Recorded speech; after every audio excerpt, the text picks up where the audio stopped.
English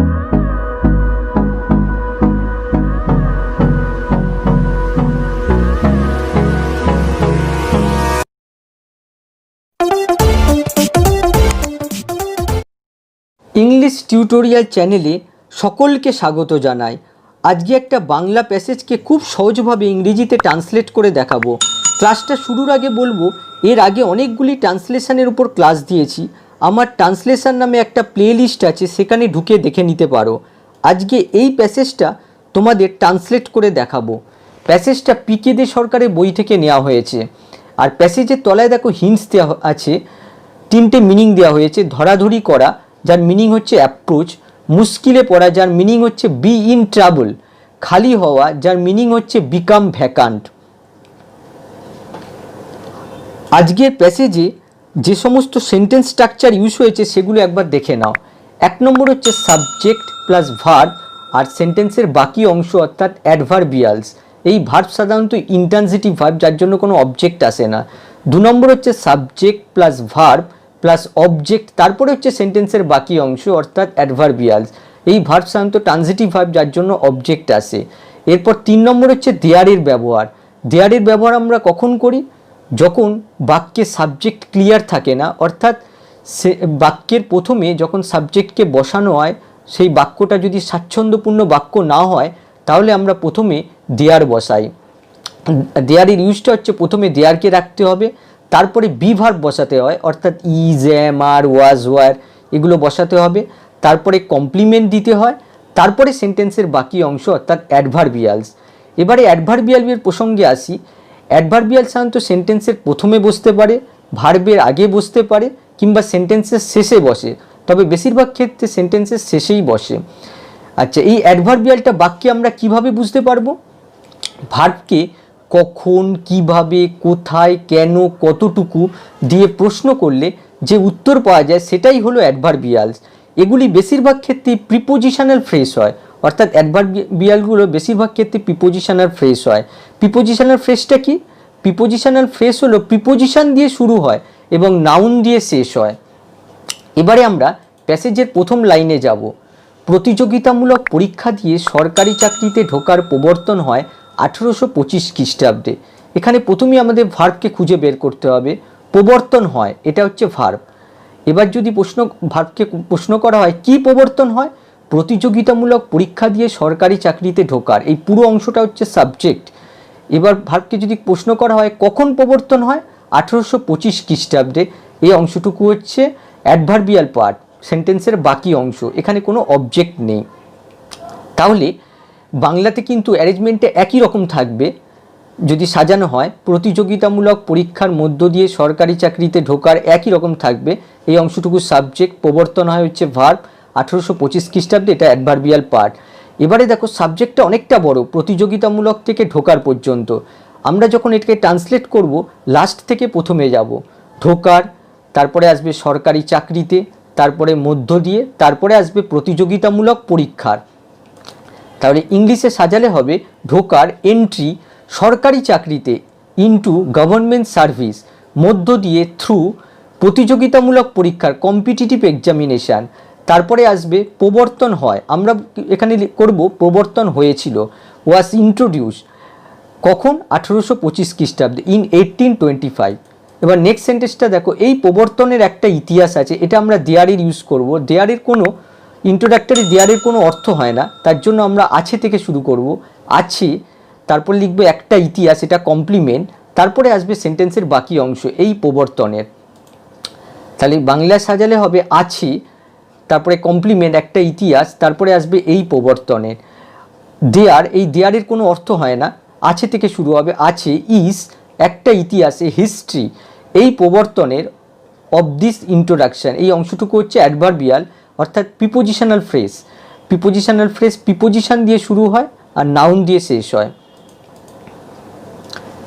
উল্লিখিত সালের December মাসে সংস্কৃত কলেজে একটি অধ্যাপকের পদ খালি হয়। এই অংশে ভার্ব হচ্ছে খালি হয়। এবার যদি ভার্বকে কোশ্চেন করা হয় কি খালি হয়, সংস্কৃত কলেজে একটি অধ্যাপকের পদ, এই পুরো অংশটা হচ্ছে সাবজেক্ট। এবার যদি ভার্বকে প্রশ্ন করা হয় কখন খালি হয়, উল্লিখিত মাসের ডিসেম্বর মাসে, তাহলে সাবজেক্ট ভার্ব আর সেন্টেন্সের বাকি অংশ অর্থাৎ অ্যাডভার্বিয়ালস পেয়ে গেলাম, এখানে কোনো অবজেক্ট নেই। এবারে দেখো সাবজেক্টটা অনেক বড়, সংস্কৃত কলেজে একটি অধ্যাপকের পদ, এই অংশটাকে যখন ট্রান্সলেট করব লাস্ট থেকে আসবো, অর্থাৎ পদ, তারপরে আসবে একটি অধ্যাপকে, তারপরে আসবে সংস্কৃত কলেজে। তেমন উল্লিখিত সালের ডিসেম্বর মাসে, এই অংশটুকু যখন আমরা অনুবাদ করব অ্যাডভার্বিয়াল পার্টটা, প্রথমে ডিসেম্বর মাসে আসবে, তারপরে আসবে উল্লিখিত সালের। আচ্ছা, বাংলায় সাজালে কেমন আসবে? উল্লিখিত সালের ডিসেম্বর মাসে অ্যাডভার্বিয়াল পার্ট এটা, একটি অধ্যাপকের পদ সংস্কৃত কলেজে, এই অংশটুকু হচ্ছে সাবজেক্ট, খালি হয়ে যায়। তাহলে ইংলিশে করলে আসবে উল্লিখিত সালের ডিসেম্বর মাসে, তাহলে in December of that year, অর্থাৎ ওই বছরের। তারপরে আসছে অধ্যাপকের পদ, the post of a professor, Sanskrit কলেজে, ইন সংস্কৃত কলেজ, তারপরে খালি হয়ে যায়। এই মিনিংটা এই প্যাসেজের নিচে হিন্টসে দেওয়া ছিল, সেই মিনিংটাই লিখলাম, বিকেম ভ্যাকান্ট। অনেকেই এই পদটির জন্য কর্তৃপক্ষকে নানাভাবে ধরাধরি করেন, এই অংশে স্পষ্টতই ভার্ব হচ্ছেন ধরাধরি করেন। এবারে কে ধরাধরি করেন? অনেকেই, তাহলে অনেকেই হচ্ছে সাবজেক্ট, কাকে ধরাধরি করেন? কর্তৃপক্ষকে, এটা হচ্ছে অবজেক্ট। এবার যদি ভার্বকে প্রশ্ন করা হয় কেন ধরাধরি করেন? এই পদটির জন্য, তাহলে এই অংশটা হচ্ছে অ্যাডভার্বিয়াল পার্ট। এবার যদি ভার্বকে আবার প্রশ্ন করা হয় কীভাবে ধরাধরি করেন? নানাভাবে, এই অংশটা হচ্ছে অ্যাডভার্বিয়াল পার্ট। তাহলে বাংলায় সাজালে হবে অনেকেই অর্থাৎ সাবজেক্ট, তারপরে হচ্ছে ভার্ব ধরাধরি করেন। আচ্ছা, কাকে ধরাধরি করেন? কর্তৃপক্ষকে, এখানে লেখা হয়নি, এখানে একটা কর্তৃপক্ষকে আসবে, তাহলে এখানে অবজেক্ট পেয়ে গেলাম। তারপরে আসবে কেন ধরাধরি করেন? এই পদটির জন্য। কিভাবে? নানাভাবে। তাহলে ইংলিশে হবে অনেকেই, মেনি, ধরাধরি করেন, অ্যাপ্রোচ। দেখো ধরাধরি করেন, এইটাও প্যাসেজের নিচে হিন্টস দেওয়া ছিল, যার মিনিংটা লেখা হলো অ্যাপ্রোচ। তারপরে আসবে কর্তৃপক্ষকে, দ্য অথরিটি। তারপরে আসবে কেন? এই পদটির জন্য, ফর দ্য পোস্ট। এখানেও দেখো অ্যাডভার্বিয়াল পার্টটা প্রিপোজিশনাল ফ্রেজ, প্রিপোজিশন দিয়ে শুরু হয়েছে, নাউন দিয়ে শেষ হয়েছে। কিভাবে? নানাভাবে, ইন ভেরিয়াস ওয়ে, এটাও একটা প্রিপোজিশনাল ফ্রেজ, প্রিপোজিশন দিয়ে শুরু হয়েছে, ওয়ে, নাউন দিয়ে শেষ হয়েছে। এবার পরেরটা দেখো, কর্তৃপক্ষ তখন একটু মুশকিলে পড়লেন, এখানে মুশকিলে পড়লেন, এটা হচ্ছে ভার্ব। কে মুশকিলে পড়লেন? কর্তৃপক্ষ, সাবজেক্ট। এবার যদি ভার্বকে প্রশ্ন করা হয় কখন মুশকিলে পড়লেন? তখন, তাহলে এটা হচ্ছে অ্যাডভার্বিয়াল পার্ট। তাহলে বাংলায় সাজালে হবে কর্তৃপক্ষ, সাবজেক্ট, মুশকিলে পড়লেন, এটা হচ্ছে ভার্ব, কখন? তখন, এটা হচ্ছে অ্যাডভার্বিয়াল পার্ট। এবার যদি ভার্বকে প্রশ্ন করা হয় কতটা মুশকিলে পড়লেন? একটু, তাহলে এটাও কিন্তু একটা অ্যাডভার্বিয়াল পার্ট।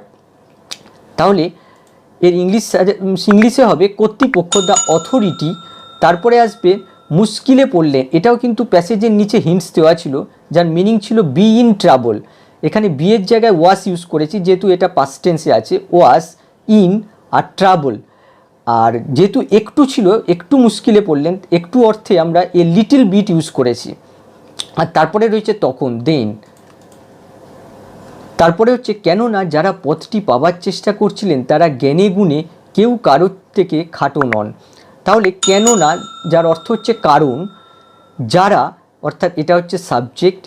আচ্ছা, চেষ্টা করছিলেন, এটা হচ্ছে ভার্ব। আচ্ছা, কি চেষ্টা করছিলেন? পথটি পাওয়ার, তাহলে এটা এই অংশটা হচ্ছে অবজেক্ট। তাহলে সাবজেক্ট ভার্ব অবজেক্ট পেয়ে গেলাম। আবার একটা বাক্য শুরু হচ্ছে, তারা জ্ঞানে গুণে কেউ কারোর থেকে খাটো নন। তাহলে এই অংশকে আমরা যদি একটু মডিফাই করে নিই, নিজের মতো করে সাজিয়ে নিই, তাহলে কিন্তু আরও অনুবাদ করতে সুবিধা হবে।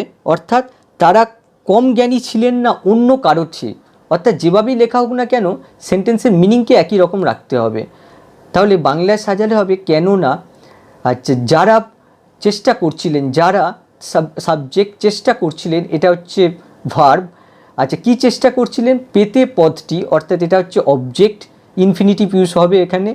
আচ্ছা, তারা ছিলেন না কম জ্ঞানী অন্য কারো চেয়ে, তাহলে ইংলিশে হবে কেননা, বিকজ, যারা, যার ইংরেজি হচ্ছে দোজ হু, চেষ্টা করছিলেন, পাস্ট কন্টিনিউয়াস টেন্স ইউজ হয়েছে, ওয়ার ট্রাইং। কি চেষ্টা করছিলেন? পেতে পদটি, অর্থাৎ এখানে ইনফিনিটিভ ইউজ করেছি, টু গেট দ্য পোস্ট। ছিলেন না, তাহলে ওয়ার নো লেস, এখানে দেখো তারা ইউজ করা হয়নি, ইংরেজিতে যারা হলে তারা মিনিংটা হয় না, তার জন্য এখানে তারা ইউজ করা হলো না। আচ্ছা, ছিলেন না, ওয়ার নো, কম জ্ঞানী, লেস নলেজেবল, অন্য কারো চেয়ে, তাহলে কি আসবে? Than any one else. পরেরটা দেখো, শেষকালে ঠিক হলো একটি প্রতিযোগিতামূলক পরীক্ষা হবে এবং পরীক্ষকেরা যাকে মনোনীত করবেন তাকেই চাকরিটি দেওয়া হবে। তাহলে এই অংশের শেষকালে অর্থাৎ শেষে ঠিক হলো এগুলো লিখে নিতে হবে। তারপরে আসছে একটা বাক্য যেটা হচ্ছে একটি প্রতিযোগিতামূলক পরীক্ষা হবে।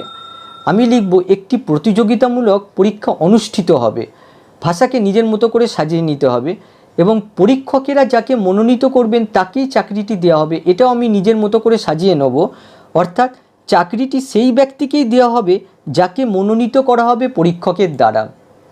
তাহলে সাজালে হবে শেষকালে অর্থাৎ শেষে ঠিক হলো, ঠিক হয় যে একটি প্রতিযোগিতামূলক পরীক্ষা হবে। এখানে লিখেছি একটি প্রতিযোগিতামূলক পরীক্ষা অনুষ্ঠিত হবে এবং চাকরি সেই ব্যক্তিকে দেওয়া হবে যাকে মনোনীত করা হবে পরীক্ষকের দ্বারা। দেখো মিনিং দুটো কিন্তু একই রকম রয়েছে, এবার নিজের মতো করে সাজিয়ে নিতে হবে যাতে অনুবাদ করতে সুবিধা হয়।